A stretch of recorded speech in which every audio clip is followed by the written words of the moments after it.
ये एफटीज़ अब आपको मैं बताने लगा हूँ कि जो सही होती है उसको किस तरह चेक करना है और कौन सी वैल्यू आएगी आपको पता चलेगा कि ये एफटी हमारी ठीक है। करना यही है कि जो आपकी ब्लैक वायर है उसको आपने ग्राउंड पे रखना है और जो रेड वायर है उसने आप ये बैड वाले पॉइंट के साथ आपने लगाना, ठीक है। यहाँ पे ये नई ही ये ख़राब है, ये देखें ना, ये ख़राब है, ठीक है। अब ये इसके साथ मैंने ये सही रखी हुई है जो नई वाली है।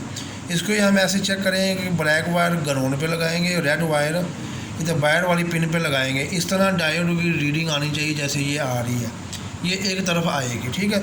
दूसरी तरफ ये रीडिंग नहीं आएगी और ना ही हमें इधर बीप आएगी, ठीक है। ये इस तरह अगर हो हमारी एफटी वो ठीक है। बोर्ड के अंदर भी इसी तरह वैल्यू आएगी, बाहर निकालेंगे फिर भी इसी तरह ही वैल्यू है।